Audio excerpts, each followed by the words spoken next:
Salam, hər birinizi xoş gördük, əziz izləyicilər.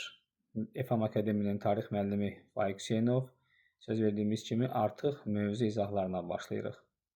Bu mövzu izahları çətin mövzulardan seçirik. İnşallah ki, davamlı olacaq və sizin üçün faydalı olacaqdır. Bu izahlar MIQ, yəni müəllimlərin işə qəbulu və blok imtahanına hazırlaşan abituriyentlər üçün nəzərdə tutulmuşdur. Hər birinizə faydalı olacaq. İnanırıq ki, siz də rəy bölümündə fikirlərinizi bildirib, paylaşmaqla bizə dəstək olacaqsınız. İndi isə mövzuya keçid edək. İkinci Dünya Müharibəsi. Mövzunun adı belədir. Müharibənin başlanması. Yəni, müharibə necə başladı? 19-cu yüzilliyin 30-cu illərində. Yəni, böyük böhran bilirsiniz ki, Amerika Birləşmiş Ştatlarından başlayır və artıq dövlətlər arasında ziddiyyəti bu böhran kəskinləşdirir. Ziddiyyətin səbəbləri nüfuz dairələri, xam mənbələri, satış bazarları uğrunda mübarizə idi. Təbii ki, Versal-Vaşinqton sisteminin şərtləri ədalətli olmamışdır. Beynəlxalq münasibətləri daha da kəskinləşdirmiş, narazı dövlətləri qisasçılıq siyasəti yürütməyə vadar etmişdi. Və təbii ki, bu qisasçılıq siyasəti də Yeni Dünya Müharibəsinə səbəb olmuşdu. Qisasçılıq siyasəti yürütmüş dövlətlər 19-cu əsrin sonunda Fransa idi, Almaniyaya qarşı. 20-ci əsrdə isə təbii ki, Yaponiya idi. Amma burada qisasçılıq deyirsə, burada 1-ci Dünya Müharibəsindən sonra məğlub olan dövlətləri ümumiyyətlə nəzərdə tutmaq olar ki, Almaniya, İtaliya, təbii ki, 1-ci Dünya Müharibəsində amma Yaponiya qalib gəlmişdi. Bəs Yaponiya niyə qisasçılıq siyasəti yeridirdi? Vaşinqton konfransında ona qarşı deməli atılmış addımlar və Vaşinqton konfransının şərtləri Yaponiyanı narazı salmışdı. 20-ci əsrin 20-ci illərində deməli qisasçılıq siyasəti yürüdən dövlət Yaponiya idi. Kimə qarşı? ABŞ-a qarşı. Qisasçılıq siyasətini bir daha sizə deyək ki, bu revanşist siyasət adlanır. Amma bu qisasçılıqdan isə sonradan nə yaranacaq? Şovinist siyasət. Gəlin baxalım. Qisasçılıq meyllərinin yaranmasının səbəbləri. Versal sülhündə Almaniya Elzas Lotaringiya Fransaya qaytarması, Reyn zonasının silahsızlaşdırılması, ordudan məhrum olması. Yəni qisasçılıq meyllərinin yaranmasının səbəbi nədir? Versal sülhündə Almaniya təbii ki, Alman dövləti üçün bu təhqiramiz bir məğlubiyyət idi və nəticədə Almaniya ordusundan məhrum olmuşdu. Lotaringiya Elzası Fransaya qaytarmışdı, Reyn zonası silahsızlaşdırılmışdı, həmçinin Sar bölgəsi Millətlər Cəmiyyətinin ixtiyarına verilmişdir. Sonra Vaşinqton konfransında Yaponiyanın Şandun vilayətinin Çinə qaytarılması müzakirə olunur. Halbuki Çin ərazisi, yəni Alman işğal zonası 1-ci Dünya Müharibəsindən sonra Yaponiyaya verilmişdi. Və Çinin müstəqilliyi və ərazi bütövlüyü tanınması müzakirə olunur. Bu Yaponiyanı narazı salır. Silahların məhdudlaşdırılması haqqında müqavilə təbii ki, Yaponiyanı narazı salacaq və sakit Yaponiyanın mövqeyini zəiflədəcək. Qisasçılıq siyasəti isə Almaniya, İtaliya, Yaponiya hakim dairələri yürütməyə başlayır və şovinist siyasətin yürütməsinə gətirib çıxarır. Şovinist isə ifrat millətçi siyasət yeridən dövlətlərdir. Yəni, ifrat millətçi odur ki, tutaq ki, Alman milləti digər millətlərin maraqlarının üstündə dururdu. Yəni, Alman millətinin marağı digər millətlərin maraqlarının üstündə dururdu. Yəni, şovinist, yəni millətçi siyasət yürütmüş 2-ci Dünya Müharibəsi ərəfəsində olan ölkələr hansılardır? Almaniya, İtaliya, Yaponiya. Müharibə ərəfəsində təbii ki, nüfuz dairələrinin bölünməsindən söhbət gedəcək. Baxaq. SSR Şərqi Avropada və Uzaq Şərqdə öz nüfuz dairəsini genişləndirmək məqsədi güdürdü. Hər bir dövlətin maraqları vardı. Yəni, ABŞ bir tərəfliyini qoruyub saxlamağa çalışırdı. Və bu bir tərəflik nəticəsində müharibənin nəticəsindən faydalanmaq məqsədi güdürdü. Yəni, olası müharibənin nəticəsindən faydalanmağı güdürdü. Təbii ki, ABŞ 1-ci Dünya Müharibəsindən də xeyli qazanclı çıxmış ölkə idi. Böyük Britaniya, Fransa isə öz mövqeylərini qorumaqla məşğul idi. Faşist təhlükəsini kifayət qədər, yəni Avropa dövlətləri, xüsusən də aparıcı olan Böyük Britaniya, Fransa dəyərləndirmədi. Nəticədə SSR-nin təklifini qəbul etməyən Fransa, Böyük Britaniya bundan sonra SSR-i nə edir? Almaniyaya meyl etməyə və Almaniya əməkdaşlıq etməyə gətirib çıxaracaq. Nəticədə demokratik dövlətlər totalitar rejimlərini bir-birinə qarşı qoymaq cəhdləri yaranacaq və bu cəhdlər yeni müharibənin başlanmasına səbəb oldu. Müharibə, yəni 2-ci Dünya müharibəsi, 2-ci Cahan müharibəsi dediyimiz müharibə dövlətlər arası olması ilə yanaşı, həmçinin də ideologiyalar arasında mübarizə idi. Yəni bu nə deməkdir? Totalitar rejimlə demokratik rejim arasında olan mübarizə idi.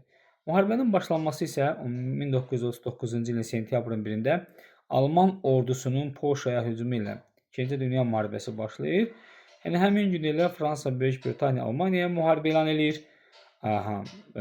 Polşanın köhnə təyyarələri, süvari qoşunu, Almanların yeni tankları və təyyarələri qarşısında aciz qalır və bu müharibə tarixində ilk dəfə olaraq tanklarla hava qüvvələri eyni zamanda tətbiq edir. Ona görə də bu müharibə tarixə ildırım sürətli müharibə adı kimi daxil olmuşdur. Bir daha xatırlatma eləyək ki, Almaniya 1-ci Dünya müharibəsində ildırım sürətli müharibə planında hazırlamışdı. O plan 1914 Marna döyüşündə deməli puça çıxır. İndi biz görəcəyik ki, 2-ci Dünya müharibəsində Almaniyanın ildırım sürətli müharibəsi başlayır Polşaya hücumla, bitəcək Moskva döyüşündə. Deməli, Polşaya hücumla 2-ci Dünya müharibəsi başlayacaq və Almaniya SSR arasında öncədən razılaşdırılmış olduğu kimi Polşanın qərbini ələ keçirir. SSR ordusu hücuma keçərək Polşanın şərq hissəsini ələ keçirəcək. Eyni zamanda Polşa torpaqları, yəni SSR və Almaniya arasında ikiyə bölünəcək. Gəlin baxaq qış müharibəsinə. Qış müharibəsi SSR-nin 1939 noyabrından 1940-cı ilə martına qədər Finlandiya ilə apardığı müharibədir.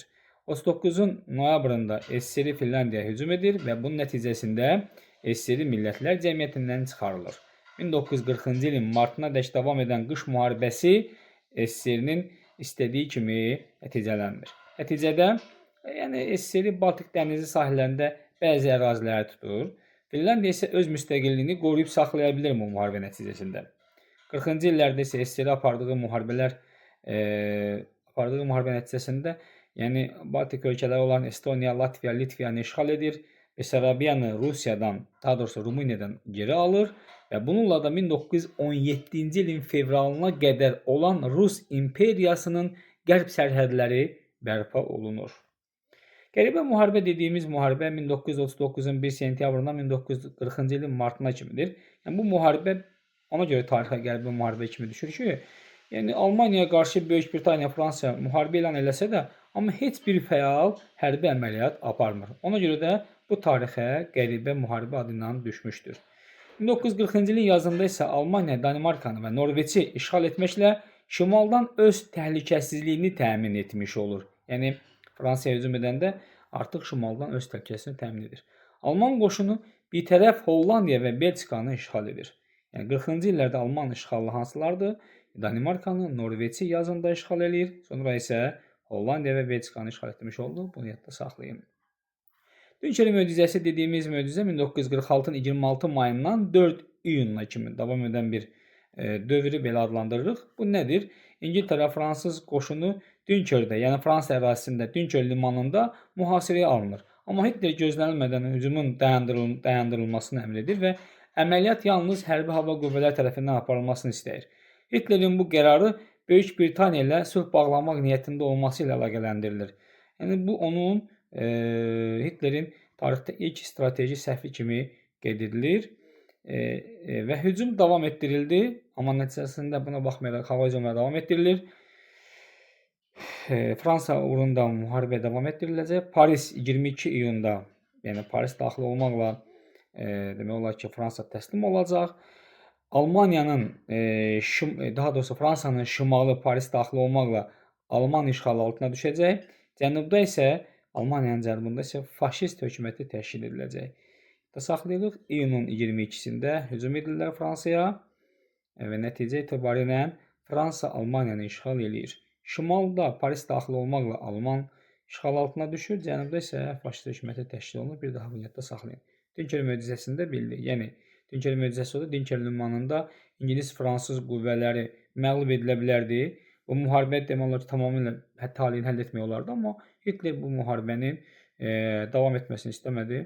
Hava hücumuna üstünlük verdi. Bunda bağlayırlar ki, guya ki Hitler Böyük Britaniya ilə sülh bağlamaq istəyirdi. Yəni Dünköl möcüzəsini yadda saxlayırsınız. Fransa ərazisində olub 1940 26 mayından 4 iyuna kimi. Azad dünyanın son qalası, yəni bilirsiniz ki, Fransa işğal olundu, sonradan hədəf Böyük Britaniyaya çevrildi. Yəni əsas hədəf Böyük Britaniya oldu Fransadan sonra.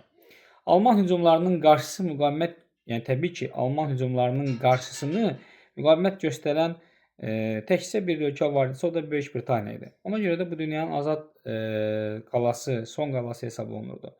Yəni ki, hətta saxlanmalısınız 40-cı ilin yazında Alman qoşunu Norveçdən İspaniyaya qədər. İspaniya işğal olunmamışdı. Çünki İspaniyada 39-cu ildə faşist diktaturası idi deyə İspaniya işğal olunmamışdı. Bütün Avropa işğal edilmişdi. İşğal edilmiş ölkələrin mühacir hökumətləri İngiltərəyə sığınırdı. Baxın, nə deyir?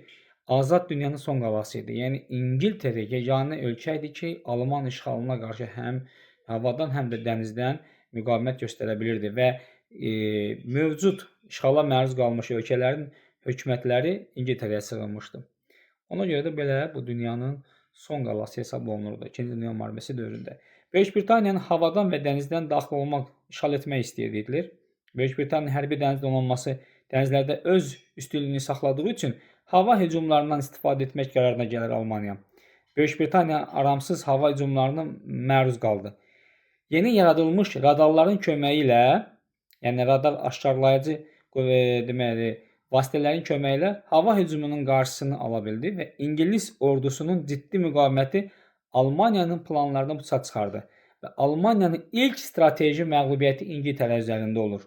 Yəni 2-ci Dünya müharibəsi gedişində Almaniyanın ilk strateji məğlubiyyəti İngiltərə üzərində almış oldu.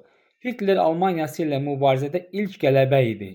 Baxın, 39-un 1 sentyabrından bu vaxta qədər davam edən dövrdə tamamilə Almaniya hər sahədə üstün idi. Amma Almaniyanın üzərində, Hitler Almaniyası üzərində ilk qələbə və ilk strateji Almaniyanın məğlubiyyəti Böyük Britaniya tərəfindən əldə edilmişdi. Hava hücumları ilə istədiyini nail ola bilmədi. Hitler 1-ci Dünya müharibəsində olduğu kimi artıq sualtı gəmilərdən istifadə etməklə İngiltərəni məğlub etmək istəyirdi. Necə? Çünki Almaniya başa düşürdü ki, Atlantik okeanından İngilis donanmasına qarşı müharibəyə başlamaqla Böyük Britaniyanın gücünü, yəni dəstəyinin hansı ölkələrdən ki alırdı, onun qarşısını kəsmək istəyirdi. Yəni Atlantik okeanı vasitəsilə İngiltərə müstəmləkələrindən və ABŞ-dan gələn yardımdan məhrum edilməklə məğlub edilmək istəyirdi. Bax, hərbi hava hücumuna nəticələrinə nail ola bilmədikdə artıq 1-ci Dünya müharibəsində olduğu kimi İngilis donanmasına qarşı mübarizəyə başladı. Necə? Sualtı gəmilərdən istifadə etməklə. Harada başladı? Atlantik okeanında. Kim başladı? Almaniya.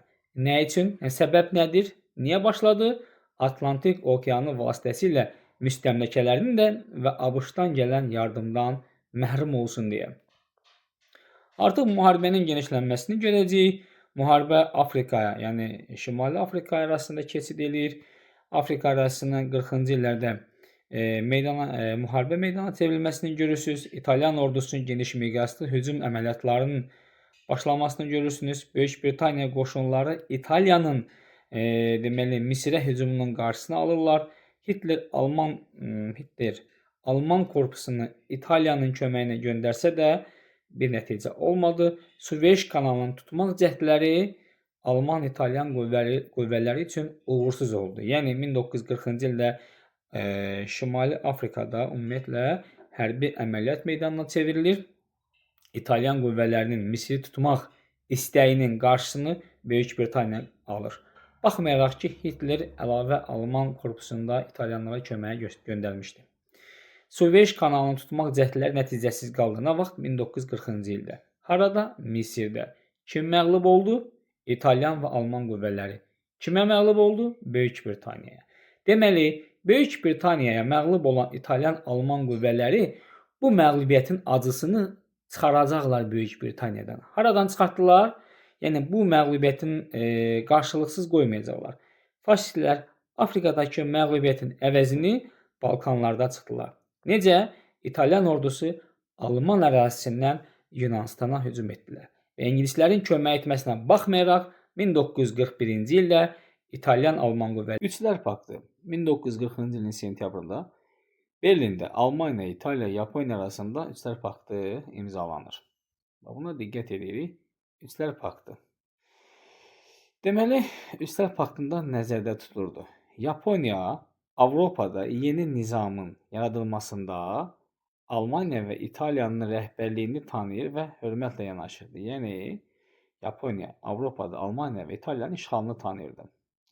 Öz növbəsində Almaniya, İtaliyada Asiyada yeni nizamı, yəni Yapon işğalını tanıyırdı. İmzalandığı gündən Üçlər Paktı qüvvəyə minir, 10 il ərzində qüvvədə qalırdı. Buna diqqət edirsiniz.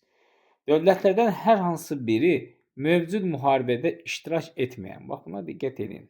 Yəni ki, tutaq ki, 2-ci Dünya müharibəsi başlayıb, 20 dövlət bu müharibəyə qoşulub, öz tərəflərini seçib, qarşı tərəfə döyüşürlər. Yəni, tutaq ki, yeni bir müharibəyə qoşulan dövlət olarsa, bu müharibəyə qoşulan dövlətə qarşı neynirlər? Almaniya, İtaliya, Yaponiya bir-birinə qarşı köməklə göstərir. Necə köməklik? Hərbi, siyasi, iqtisadi yardım etməyə bir-birinə borcluydular. Yəni, yeni müharibəyə qoşulmuş hər hansı bir dövlətin hücumuna məruz qalardısa, qarşılıqlı hərbi, siyasi, iqtisadi yardım etməyə borcluydular. Sovet İttifaqı bu paktda, Üçlər Paktına qoşulmaq üçün təklif göndərir. Ancaq, təbii ki, irəli sürdüyü şərtlər Almaniya tərəfindən qəbul edilmir və Sovet İttifaqı nə olur? Deməli, paktda qoşulmağa imkan verilmir. Sonradan bu paktda Macarıstan, Rumıniya və Bolqarıstan da qoşulur.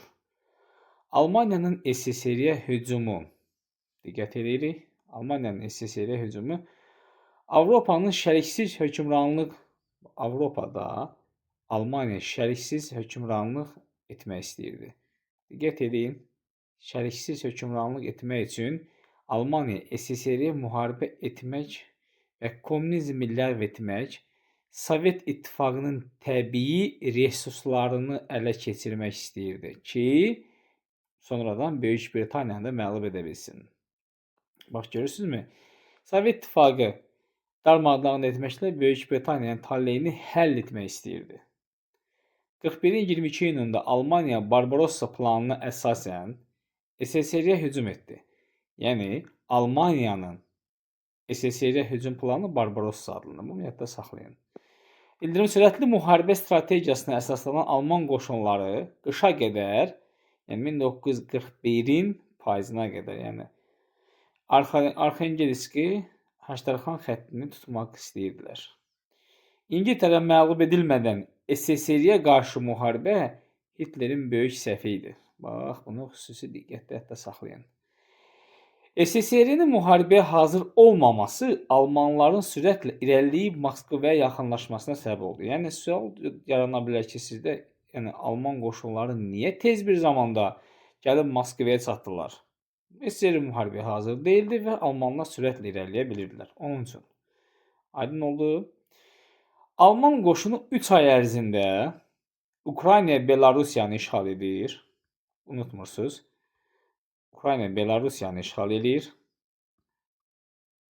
Leningrad indiki Sankt-Peterburqu mühasirəyə alır, Moskvaya yaxınlaşır. Bəs bu hücumların qarşısını, yəni Alman hücumlarının qarşısını necə ala bilirlər?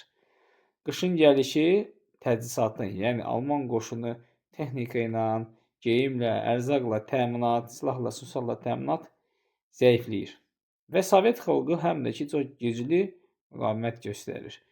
1941-in dekabrında Sovet qoşunu əks hücum əməliyyatı ilk dəfə 1941 Moskva yaxınlığında həyata keçirilir və ildırım sürətli müharibə planı Almaniyanın boşa çıxır. Çox vaxt da düşə bilər 1941-in Moskva döyüşü, 1914-ün Marna döyüşü. Oxşar cəhəti nədir? Almaniyanın hər ikisində, 1-ci Dünya müharibəsində də, 2-ci Dünya müharibəsində də ildırım sürətli müharibə planının boşa çıxmasıdır. 1-ci Dünya müharibəsi 1914 Marna döyüşündə, 2-ci Dünya müharibəsi 1941 Moskva döyüşündə ildırım sürətli müharibənin başa çıxmasını görəcəksiniz. Sonra uzaq şərqdə hərbi əməliyyatlar. Uzaq şərqdə hərbi əməliyyatlar necə genişlənəcək ona baxaq. Uzaq şərqdə hərbi əməliyyatlar hələ 2-ci Dünya müharibəsi başlamamışdan öncə 30-cu ildə Çinin ərazilərini və Hind okeanının şərqdəki adalarını işğal edib, təbii sərvəti olmayan Yaponiya neft və qayçuk resurslarını ələ keçirmişdir. Yaponiya təbii ki, müharibə ərəfəsində müharibə iqtisadiyyatı qurmaq üçün çalışırdı və dənizlərdə bunun üçün nə etmək istəyirdi? Hegemonluq etmək istəyirdi. Yaponların dənizlərdə hegemonluq istəyi, diqqət edin, Böyük Britaniya və ABŞ-ın rəqabətinə səbəb olacaq. Bunun üçün Yaponiya nə edir? SSR ilə öz aralarında hücum etməmək haqqında 1941-in aprelində razılığa, yəni müqaviləyə imza atırlar. Bundan sonra Yaponiya uzaq şərqdə, yəni SSR ilə müqavilə bağladıqdan sonra uzaq şərqdə işğal siyasətini genişləndirir. Gətirir, Fransanın müstəmləkəsi olan Vyetnamı, Laosu, Kambocanı işğal edir. Yaponiya dəniz yollarına nəzarəti ələ almağa çalışırdı. Diqqət edirsiniz, Yaponiya işğal etdiyi ölkələrdə Asiyalılarındır. Yəni Asiya ölkələri hansı ki işğal etdiyi Asiya ölkələri yox idi. Məsələn, Vyetnam, Laos, Kambodjada. Bu şüarları var idi. Asiyalılarındır. Sarı iyrək ağ iğə qalib gələcəkdir. Təbliğatını aparırdı. Kim? Yaponiya. ABŞ-ın müharibəyə daxil olması. ABŞ müharibədən öncə də, yəni 30-cu illərdə də və müharibə 1947 dekabr tarixinə qədər bir tərəf idi. Amma müharibənin gedişində ABŞ-ın dəstəklədiyi ölkələr var idi. Çünki öz təhlükəsizliyi üçün vacib hesab etdiyi ölkələrə yardım edirdi. Bunun üçün ABŞ 1941 martında Lend-Liz, yəni borc və kirayə haqqında qanunu qəbul edir və bu qanuna görə ilk olaraq yardım etdiyi ölkə Böyük Britaniya, ikinci isə SSR oldu. Deməli, ABŞ Böyük Britaniya üzrlə hesab edin. SSR-ə yardım etmək üçün bir sıra marşrutlar var idi. Hansı ki o marşrutların bir neçəsi təhlükəli idi. Hansı təhlükəli idi? Bax, Murmanski, Vladivostok yolu təbii ki SSR ərazisinə Almaniyanın hücum etdiyi üçün, yəni bu yol məsləhətli deyildi. Yəni təhlükəsiz deyildi, təhlükəli idi. Ona görə ABŞ Böyük Britaniya SSR-ə yardım etmək üçün birinci yoldan istifadə edə bilməzdi. İkinci yolda, yəni Qara dəniz boğazlarından keçməklə Türkiyə bir tərəf olduğu üçün təbii ki boğazları bağlamışdı. Buradan yardım gəmiləri keçə bilmirdi. Ege adalarda həmçinin Alman işğalı altında olduğu üçün müttəfiq gəmiləri buradan keçə bilməzdi. Ən təhlükəsiz marşrut İran ərazisidir. Amma bu zaman bir məlumat verim ki, İran, yəni Hitler Almaniyasına yaxın siyasi əlaqələrdə olduğu üçün məcbur oldular Böyük Britaniya SSR-i 1941-in avqustunda İranı ələ keçirdilər, hakimiyyət dəyişikliyi edib İran nüfuz dairələrində bölündü və İran vasitəsilə nə olacaq? SSR-ə yardım göstəriləcək. Amma deməli İranın şimalı, yəni İran öz aralarında bölüşdürdülər. İranın şimalı qaldı Sovet Rusiyasına, daha doğrusu Sovet İttifaqına, cənubu qaldı ingilislərə. Atlantiya xaritəsi, buna ona görə Atlantiya xaritəsi deyirlər ki, bu xaritə Atlantik okeanında hərbi gəmidə ABŞ prezidenti Franklin Rooseveltlə baş nazir Winston Churchill arasında imzalanmışdı. Atlantiya xaritəsi 1941-in avqustundadır, unutmursunuz. Xaritənin prinsiplərinə baxacağıq. Yəni xaritədə başlıca məqsəd nədir? Faşist blokuna qarşı müharibənin məqsədini və gələcəkdə sülhün prinsiplərini müəyyən etməkdir. Yəni gələcəkdə müharibəni faşist blokuna qarşı necə aparacaqlarını və müharibədən sonra sülh hansı prinsiplərlə müəyyən ediləcəyi barədə xaritədə qərara gəlinir. Xaritənin prinsiplərini görürsünüz, bax 1. Hər iki dövlət elan edir ki, biz başqa ərazini işğal etməyəcəyik. Xalqlara özlərinin taleyi barəsində, yəni öz müqəddəratını təyin etmək hüquqlarını verəcəyik. Təcavüzkarlar təhsilah ediləcək. Yəni ki, təcavüzkar burada dedikdə Almaniya və onun müttəfiqləri nəzərdə tutulur. Qeyd dediyimiz kimi Atlantiya xaritəsi Atlantik okeanında döyüş gəmisində imzalandığı üçün belə adlanır. 1941-in 7 dekabrında Yapon təyyarələri ABŞ-ın Havay adasındakı Pearl Harbor hərbi bazasına zərbə endirir. Bununla da ABŞ 2-ci Dünya müharibəsinə qoşulmuş oldu. ABŞ SSR Böyük Britaniya başda olmaqla, yəni 26 dövlət 1942-ci ilin yanvarın 26-sında Birləşmiş Millətlər bəyannaməsini imzalayaraq faşist blokuna qarşı birgə mübarizə aparacaqlarına razılıq gəlirlər. Yəni siz qarşıdırmırsınız. Birinci növbədə 1941 martı Lenin qanunu, sonra görəcəksiniz avqust 1941 Atlantiya xartiyası, sonra Birləşmiş Millətlər bəyannaməsi. Bu önəmlidir. Bunların hər birində yəni faşist blokuna qarşı birgə mübarizə aparmaq və onun necə təşkil edəcəklərinə bağlı razılığa gəlirlər. Birləşmiş Millətlər Təşkilatının yaradılmasında ilk addım atılmış oldu. Yəni BMT-nin yaradılmasına ilk addım atılmış nə vaxt oldu? Buna diqqət edirsiniz. BMT yaranacaq 1945-də. Yəni 45-ci ildə yaradılacaq BMT, yəni onun yaranmasına ilk addım 42-ci ildə atılmış oldu. Yanvarın 26-sında. Birləşmiş Millətlər bəyannaməsi imzalanmaqla. Faşist blokuna qarşı birgə mübarizə aparmaq qərarı alınır həmçinin. Anti-Hitler koalisiyasının yaranması müharibənin gedişində əsaslı dönüş oldu. Yəni anti-Hitler, Hitler koalisiyasına, Hitlerin müttəfiqlərinə qarşı mübarizə nə zaman yarandı? Təbii ki, görürsünüz, 42 yanvarın 26-sı Birləşmiş Millətlər bəyannaməsi imzalanmasıyla. Deməli, növbəti artıq nəyə baxacağıq biz? Müharibədə dönüş. Deməli, anti-Hitler koalisiyası formalaşır və müharibədə dönüşə gətirib çıxaracaq. Müharibənin ilk dövründə təcavüzkar dövlətlərin uğurları hazırlıqlı və qəfil hücumlar nəticəsindədir. Yəni, ilk dövrdə niyə Hitler və onun qüvvələri, dəstəkləyici dövlətlər, onun müttəfiqləri niyə uğurlu oldu? Onlar müharibəyə hazır idilər, hazırlaşmışlar və qəfil hücumlar idi ki, nə etmişdilər? İlk dövrdə uğurlu olmuşlar.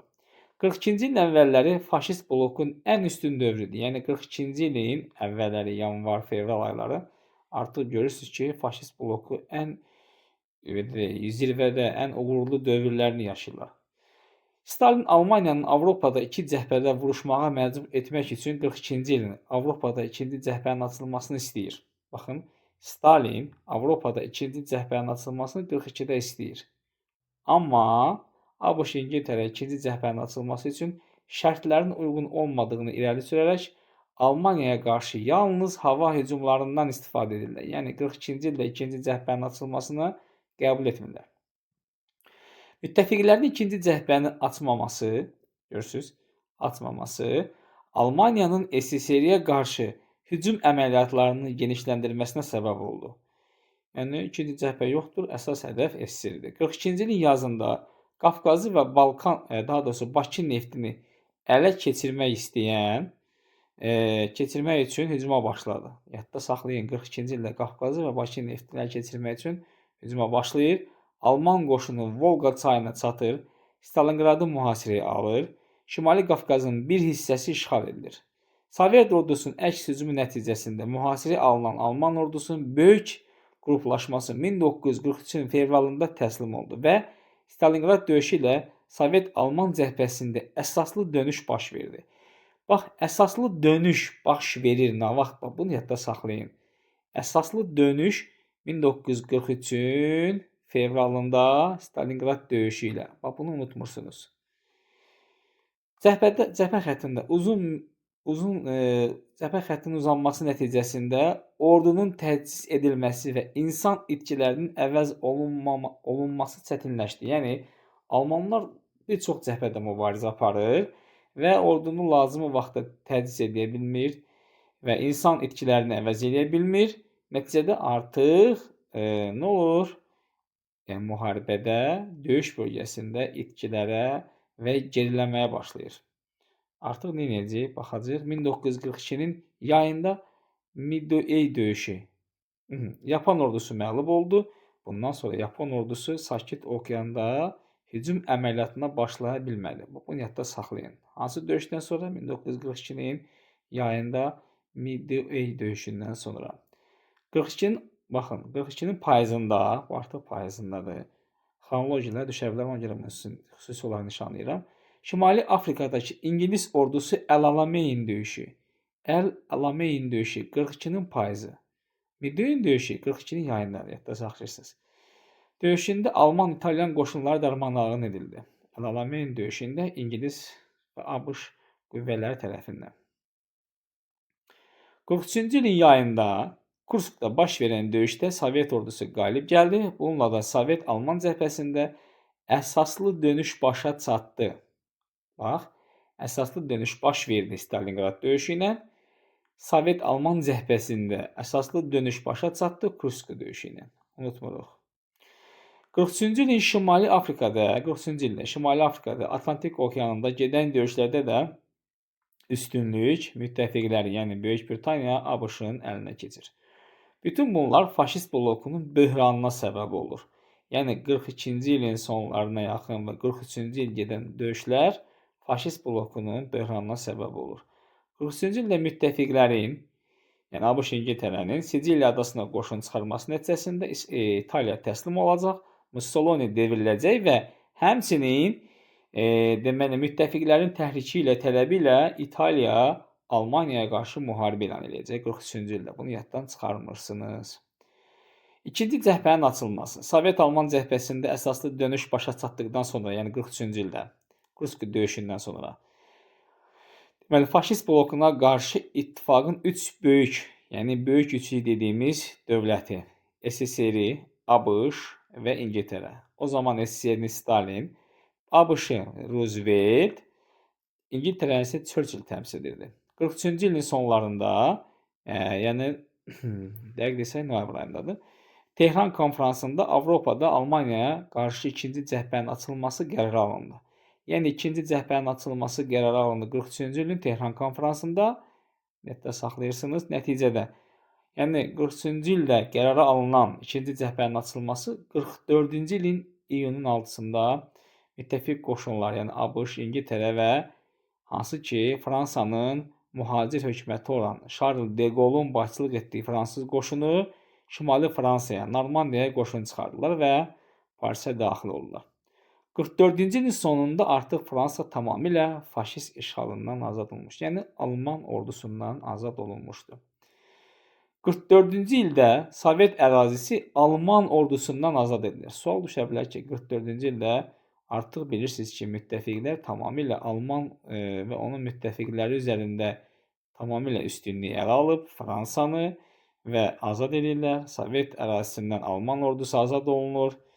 Sovet qoşunu Alman ərazisi, daha doğrusu Sovet ərazisi Alman qoşunundan azad edildikdən sonra Sovet qoşunu artıq Şərqi Avropaya daxil olur.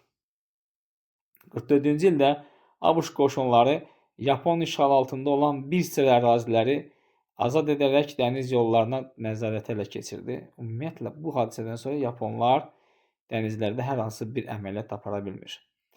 Avropada müharibənin başa çatması.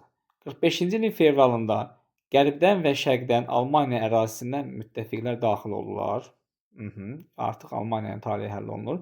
Sovet və ABŞ qoşunları aprelində, 1945-in aprelində Elba çayı sahilində birləşir. Berlin mühasirəyə alınır və Sovet ordusuna qarşı vuruşmaq üçün Hitlerin yeniyetmələrdən və yaşıllardan başqa qüvvəsi qalmamışdı. 1945-in aprelində Hitler intihar etməsi ilə artıq Alman qoşunu tamamilə belə deyək, acınacaqlı vəziyyət yaşayır və 1945-in mayın 8-də Almaniya təslim oldu. Avropada müharibə bitdi. Yəni 2-ci Dünya müharibəsi Avropada bitir 1945-in 8 mayında. Müharibənin gedişində müttəfiq dövlət başçıları ikinci dəfə görüşürlər. Krım və yaxud da Yalta dediyimiz konfrans. SSR, ABŞ və İngiltərə başçılarının ikinci görüşü olur. Bu zaman yenə SSR-ni Stalin, ABŞ-ı yenə Roosevelt, İngiltərə yenə Churchill təmsil edirdi. Konfransda alınan qərarlar, yəni bu Yalta konfransında alınan qərarlar nə olur? Müttəfiqlərin hücum əməliyyatlarını əlaqələndirir. Yəni müttəfiqlər Almaniyaya qarşı edəcəyi hücumları bir-biri arasında əlaqələndirirlər. Almaniyanın danışıqsız təslim olmasından sonra ona qarşı siyasət müəyyənləşdirir. Yəni hücum edirlər və əlaqələndirirlər bu hücumu. Almaniya danışıqsız təslim olur. Bundan sonra Almaniyaya qarşı öz aralarında siyasətləri müəyyənləşdirirlər. SSR-nin qərb sərhədləri tanınır. Almaniya məğlub edildikdən sonra SSR Yaponiyaya müharibə etməli idi. Nəyə müqabilində? Cənubi Saxalin, Kuril adaları, Manchuriyadakı dəmir yolu, Port Arthurda SSR verilməsi qarşılığında Yaponiyaya qarşı müharibə elan etməsi haqqında məxfi saziş imzalayır. Kim? Stalin. Nəyin müqabilində Yaponiyaya qarşı müharibəyə qoşulacaq? Saxalinə, Kuril adalarına, Manchuriyadakı dəmir yoluna, Port Arthur Rusiya SSR verilməsinin qarşılığında müharibəyə qoşulacaq Yaponiyaya qarşı. Bununla bağlı məxfi saziş imzalayır. Azad olunmuş Avropa haqqında bəyannamə deməli Yalta konfransında qəbul olunur. Gələcəkdə yaradılacaq Birləşmiş Millətlər Təşkilatının iş qaydaları müəyyən olunur. Çox vaxt suallarda belə düşür. Deyir ki, bu konfransda Birləşmiş Millətlər Təşkilatının iş qaydası müəyyən olundu. Azad olunmuş Avropa haqqında bəyannamə qəbul edildi. Bu hansı konfransdır deyəndə yadda saxlayın ki, bu Yalta konfransıdır. SSR-nin qərb sərhədləri tanınır. Yəni söhbət yeni sərhədlərdən gedir. Yaponiyaya qarşı SSR müharibəyə başlamağı qarşılığında Saxalini, Kuril adalarını, Manchuriyadakı dəmir yolu, Port Arthurda SSR verilməsi qarşılığında gizli müqaviləyə, sazişə imza atır.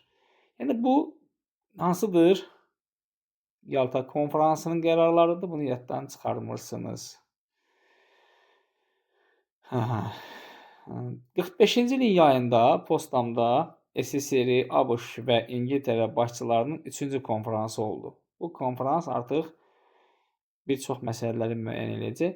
Konfrans dünya müharibəsindən sonrakı məsələlərə həsr olunur. Konfransda qərarlar alınır. Faşist hərbi siyasi caniləri nə olmalıdır? Mühakimə edilməlidir və mühakimə edilməsi üçün beynəlxalq hərbi tribunal yaradılır.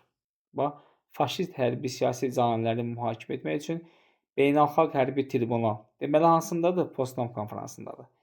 Berlin daxil olmaqla Almaniya işğal zonasına, yəni 4 işğal zonasına, bunlar 4D zonası da deyirlər. Yəni SSR, ABŞ, İngiltərə, Fransa arasında bölünür. Almaniyanın dövlət sərhədləri müəyyən olundu və o ərazisinin 1/4-ni itirdi. Almaniyadan alınacaq təzminatın həcmi müəyyən edildi və onun yarısı SSR-yə çatmalı idi. Deməli, Potsdam konfransının qərarlarına bir daha baxırıq. Almaniyadan alınacaq təzminat müəyyən olunur. Onun yarısı SSR-yə çatır. Almaniyanın dövlət sərhədləri müəyyən olunur. Onun 1/4-ni itirir. Berlin daxil olmaqla Almaniya 4 işğal zonasına bölünür. Alman faşist caniləri həbs edilir və beynəlxalq hərbi tribunala verilməli idi. Bu qərarlar Potsdam konfransında alınır. Yəni Potsdam konfransı gördüyünüz kimi qərarlardan da görürsünüz ki, müharibədən sonrakı məsələlərə həsr olunmuşdur. Bu qədər əziz izləyicilər, inşallah növbəti sizin üçün çətin olan mövzuları asanlaşdırmaq üçün xüsusi PDF-lər hazırlayıb onun üzərində video izah dərs formasında sizə təqdim edəcəyim. Təşəkkür edirəm hər birinizə izlədiyiniz üçün. Xahiş edilur, bəyənin, paylaşın və rəy bölümündə təkliflərinizi yazın.